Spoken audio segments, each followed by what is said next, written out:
नमस्कार, म जीवन लुइटेल। आज लामो समय पश्चात आफ्नो फेसबुकको वालमा आफै आएको छु। लागिरहेको छ आफ्नै फेसबुकको आफू पाहुना हो। विगत लामो समयदेखि म सामाजिक सञ्जालबाट टाढा थिएँ। कहीँ पनि आफ्नो उपस्थिति थिएन। No Facebook, no Twitter, no YouTube, no blogs, no interviews, कहीँ पनि थिएन। कहीँ कतै आफ्नै दुनियाँमा आफ्नै संसारमा हराइरहेको थिएँ, रमाइरहेको थिएँ। र चाहिँ जुन दिन नेपालमा गएर सिनेमा खेल्नेछु, नेपालमा गएर केही काम गर्नेछु, या नेपालको चाहिँ सामाजिक क्षेत्रमा केही उल्लेखनीय योगदान पुर्याउनेछु, त्यो दिन मात्र आउँला, देखिउँला भन्ने एउटा चाहना थियो। त्यही अनुसार बसिरहेको थिएँ। तर आज अचानक त्यतिकै केही कुरा गर्न मन लाग्यो, बोल्न मन लाग्यो। मेरो मनले मनलाई आग्रह गर्यो, मनले मनसँग संवाद गर्यो कि के कुरा सेयर गर भनेर। त्यही कारणले यो नितान्त मेरो मनले मनलाई गरेको आग्रहको उपज हो, दिमागले मनलाई होइन। र मलाई यसको लागि अभिप्रेरित तुल्याउनु हुने सम्पूर्ण मेरा फ्यान फलोअरहरू जो आजको मितिसम्म पनि केही संख्यामा केही जमात पछ्याइराख्नु भएको छ, जसले हिजो मलाई जीवन लुइटेल भनेर बनाउन इस्टाब्लिस गर्न सहयोग गर्नुभयो र भोलिको दिनमा मबाट केही आशा अपेक्षा गर्नुभएको छ, विशेषतः तपाईहरुको लागि हो। र तपाईहरुले सोधी खोजी गरिरहनु हुन्थ्यो कि अमेरिकाको कतै हुनुहुन्छ रे, अरू कलाकारको, अरू चाहिँ एक्टर एक्ट्रेसको इन्टरभ्यू देखिन्छ, उहाँहरुको चाहिँ पिक्चरहरु देखिन्छ, तपाई कहाँ हराउनुभयो, के गर्नुभयो, कता हुनुहुन्छ, केही पनि देखिएको छैन भनेर। अब ठिक छ, म अमेरिकाको साउथ क्यारोलाइना भन्ने स्टेटमा बस्छु। यो साउथ इस्टमा पर्ने एउटा स्टेट छ। अनि बाँकी यस्तै छु जस्तो छोडेर आएको थिएँ विगत 3 वर्ष अगाडि। अलिकति दारी कपालमा प्राकृतिक हाइलाइट भएको छ, समयको प्रभाव हो, त्यो पनि स्वीकार छ। र तपाईहरुले चाहिँ यता अमेरिकाको यो बीचमा आएको जुन यो कोरोनाको न्यूज छ, त्यो हेरेर यताको चिन्ता गरेर सोधी खोजी गरिराख्नु भएको छ। एकदमै खुसी लाग्यो। समाचारमा देखे जस्तो त्यस्तो डरलाग्दो र त्यस्तो भयावह स्थिति यहाँ बसेर अनुभव गर्दा छैन। तर अमेरिकाको न्युयोर्क, न्यू जर्सी,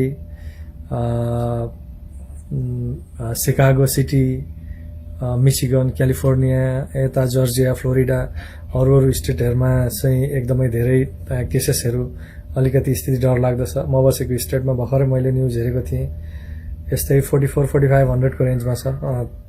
त्यो पनि कम चाहिँ होइन।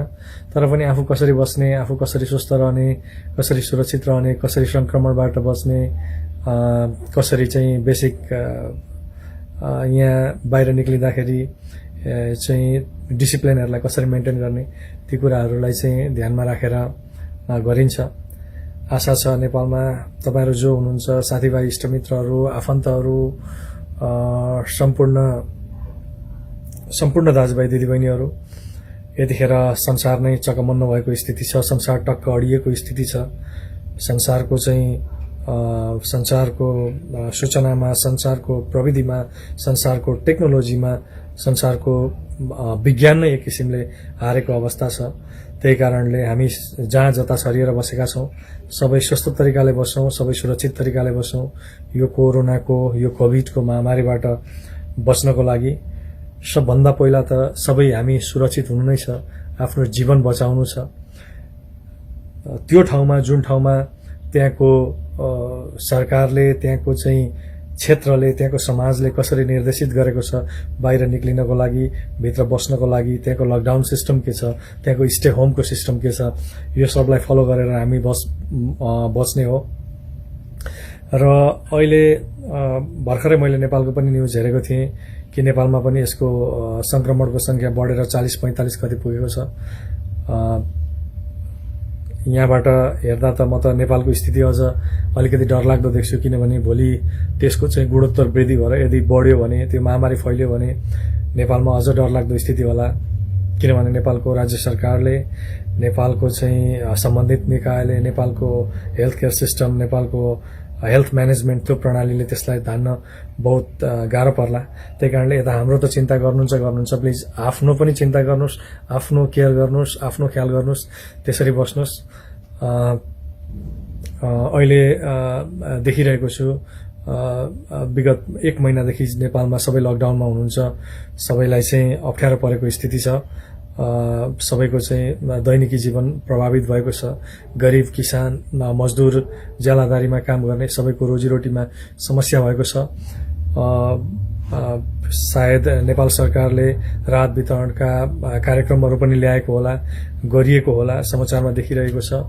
र यो बीचमा खट्नुहुने जो सबै सामाजिक अभियन्ताहरू हुनुहुन्छ सबैलाई चाहिँ मेरो तर्फबाट सल्युट छ। तपाईहरुले एकदमै राम्रो तरिकाले आफ्नो जिम्मेवारी निभाइरहनु भएको छ, निभाउनु भएको होला। हामी त यहाँबाट आशा पुकारा कामना मात्र गर्न सक्छौं। नेपालमा भएको भए केही गरिन्थ्यो होला, अब बाहिर बसेर फेरि कुरा गरियो भन्ने मात्र हुन सक्छ, त्यो होइन। यतिखेर हामी जो जहाँ छौं कसरी सुरक्षित रहने, कसरी यो संक्रमणबाट बस्ने, कसरी यो क्राइसिसबाट हट्ने, उन्मुक्ति पाउने, त्यसकै लागि संघर्ष गरिरहेका छौं सबैजना जो जहाँ भए पनि। र त्यही हो, नेपालमा चाहिँ अहिले यो बेलामा अलिकति नेपालको गरिबी जनजीवनमा, नेपालको चाहिँ गरिबी क्षेत्रमा अलिकति उदासीनता छाएको बढी समाचार देखेको छ। किनभने त्यहाँनेरि चाहिँ 2 छाक रोजीरोटीको समस्या छ। आशा छ गरिब मजदुरहरूको छाक मेटियोस्, सबैले चाहिँ 1 छाक 2 छाक मिठो मसिनो जे छ राम्रो तरिकाले खान पुगोस्, खान पाउनुहोस्। कृषकहरूको या चाहिँ सबैको घरको चुलामा ओदान गाडियोस्, आगो बलोस्। थोरै भए पनि या गुन्द्रुक र भात नै किन नहोस्, त्यो खाएर भए पनि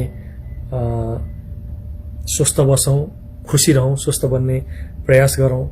यो समय सबैजना धेरैभन्दा धेरै चाहिँ घरभित्र समय बिताउने भएकोले आफूमा 2-4 मिनेट 5 मिनेट आफूलाई समय दिनु ताकि योग ध्यानमा केन्द्रित रहौं।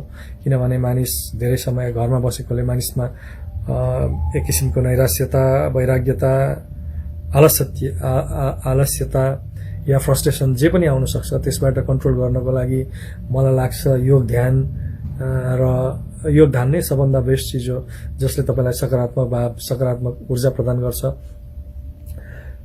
त्यसरी बसौं। अब यस्तै छ। अब तपाईको यस्ता प्रकोपहरू विभिन्न कालखण्डमा आएका रहेछन्। यसो इतिहास हेर्दा 17औं शताब्दीमा पनि ठूलो आएको रहेछ, 18औं शताब्दीमा या विगतको हिस्ट्रीलाई मात्र फर्केर हेर्दा कहिले सार्स बनेर आएको छ, कहिले प्लेग बनेर आएको छ, कहिले एचआईभी बनेर आएको छ। र विज्ञानले त्यसको चाहिँ सल्युसनको उपाय खोजिरहेको छ। आशा छ यो कोभिडको पनि चाँडोभन्दा चाँडो यसको चाहिँ सल्युसन निक्लियोस्, यसका चाहिँ भ्याक्सिनहरू बनुन् या के हुन्छ यसको चाहिँ चाँडोभन्दा चाँडो यसलाई क्योर गर्ने मेडिसिन आओस् होला। सम्बन्धित निकायले, विश्व स्वास्थ्य संगठनले या अरूले चाहिँ यसमा काम गरिरहेका होलान्। तर आजको अवस्थामा तपाईँ हामी जहाँ छौँ, हामीले आफूलाई स्वस्थ भएर बस्नु बाहेक अर्को कुनै चाहिँ विकल्प छ जस्तो मलाई लाग्दैन। अरू कुरा यस्तै हो। त्यही हो, मान्छेले भन्छन् यो चाहिँ अब प्रकृतिमाथि मानवले गरेको विनाशको, मानवले देखाएको चाहिँ मैमत्ता स्वभावको विरुद्ध ईश्वरले रचेको एउटा लीला हो, ईश्वरले गरेको एउटा प्रहार हो, एउटा दैवीय मन्थन हो भन्छन् कोही चाहिँ होइन। यो चाहिँ विश्व हाँक्न दौडेका शक्तिशाली राष्ट्रहरूको या विश्वमा साम्राज्यवादको विस्तार गर्न खोज्नेहरूको, जसले विश्वको मानव सभ्यतामा, विश्वको आर्थिक क्षेत्रमा, विश्वको सामाजिक क्षेत्रमा, विश्वको चाहिँ अर्थव्यवस्थामा आफ्नो हैकम, आफ्नो प्रभुत्व चाहिँ कायम राख्न खोज्छ। उसले चाहिँ त्यसलाई कन्टिन्युटी दिनको लागि एउटा भित्र रचिएको एउटा राजनीतिक षड्यन्त्र हो, जुन यो प्रकोप बनेर आएको छ। यस्ता षड्यन्त्रहरू हिजो पनि थिए, आज नै छ, भोलि पनि आउनेछ। यो चाहिँ एउटा क्रिएटिभ चिज हो भनिन्छ। थाहा छैन, आई डोन्ट नो, यो अलिक गम्भीरको विषय छ या भोलि समयले, भोलि इतिहासले यसलाई पनि उत्खनन गर्ला, यसको रियल फ्याक्टहरू आउला। तर अहिलेको लागि स्वास्थ्य क्षेत्रले के भनेको छ, कसरी स्वस्थ रहने भनेको छ, कसरी खुसी रहने भनेको छ, कसरी संक्रमणबाट बच्ने भनेको छ, त्यसलाई नै ख्याल गर्ने हो। चाहे नेपालमा होस्, चाहे यहाँ होस्, चाहे संसारमा होस्, सबैले चाहिँ एउटा सामाजिक दूरी मेन्टेन गरौँ भनेको छ। त्यसलाई ख्याल गर्ने हो। हेल्दी लाइफ बनाउनेतिर ध्यान दिने हो। यही हो, बेसिक निड्सहरू पूरा गरेर अलिकति डिसिप्लिन लाइफमा बसेपछि सायद चाँडै यो चिजबाट चाहिँ उन्मुक्ति पाइएला, छुटकारा पाइएला, यस चिजको क्योर होला भन्ने आशा छ। ठिक छ, अब भविष्य कसैलाई पनि नलागोस्। अब लागिहाले पनि गिभअप र चाहिँ सरेन्डर गरिहाल्नुपर्ने अवस्था छैन। यसबाट क्योर भएर धेरैजना चाहिँ ब्याक हुनुभएको छ, यसबाट फर्किन सकिन्छ। त्यही कारणले भरिसक नलागोस्, लागे पनि हरेस नखाउँ। अब अरू त्यही हो, अनि हरेस नखाउँ। अब जीवन रहे नै जगत देखिएला। स्वस्थ रहौँ, खुसी रहौँ। आशा छ जीवनमा फेरि पनि उमङ्ग आउँछ। धन्यवाद।